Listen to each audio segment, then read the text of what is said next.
લોકસભાની ચૂંટણીને લઈને લાયસન્સ ધારકોએ પણ હથિયારો જમા કરાવ્યા છે, ત્યારે ગેરકાયદે હથિયારો લઈને રોપ જમાવનારા પણ ઝડપાઈ રહ્યા છે. ત્યારે લિંબાયત વિસ્તારમાં કુખ્યાત MS ગેંગના વસીમ ઉર્ફે મલિકના સાગરીતને ગેરકાયદેસર પિસ્તોલ અને કારતૂસ સાથે ઝડપી લેવામાં આવ્યા છે. લિંબાયતના મારુતિનગરમાં રહેતા મજીદ ઈશા શેખ નામના ઈશમ પાસે દેશી હાથ બનાવટની લોડેલ પિસ્તોલ હતી. પિસ્તોલ તેણે તેના મિત્ર આમીન મુમતાઝ શેખ પાસેથી મળી આવી હતી. આ પિસ્તોલ લઈ પોતાના ઘરેથી નીકળી થોડીક વારમાં આંબેડકર નગરની સામે SMC કચરા પ્લાન્ટની દિવાલ પાસે ફૂટપાથ પર બેઠો હતો. આ દરમિયાન તેને ઝડપી લેવામાં આવ્યો હતો. પકડાયેલો મજીદ ઈશા શેખ લિંબાયતનો કુખ્યાત MS ગેંગના લીડર વસીમ ઉર્ફે મલિકનો સાગરીત છે.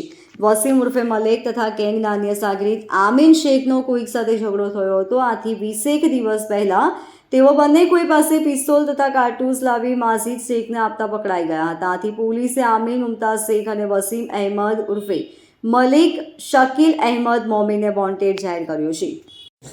ગત તારીખ 9/4/2024ના રોજ ઇલેક્શન નિમિત્તે ક્રાઇમ બ્રાન્ચની ટીમ પેટ્રોલિંગમાં હતી દરમિયાન લિંબાયત પોસ્ટ વિસ્તારમાં માજીદ શેખ નામના ઈસમ પાસે હથિયાર જેવી બાતમીના આધારે એ ઈસમની વોચમાં બેઠા હતા. એ દરમિયાન SMC કચરા પ્લાન્ટની દિવાલ પાસે ફૂટપાથ પર ઈસમ બેઠેલો હતો.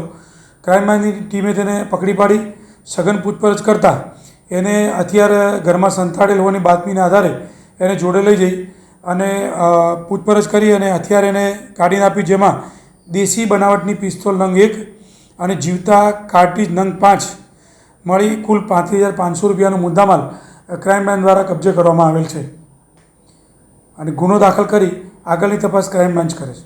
આરોપીનો કોઈ ગુનાહિત ઇતિહાસ નથી, પણ એક લિંબાયતમાં MS ગેંગ છે વસીમ નામના ઈસમની, એની સાથે સંકળાયેલ હોય એવી માહિતી અત્યારે ઉપલબ્ધ થઈ છે અને આગળની તપાસ ચાલુ છે.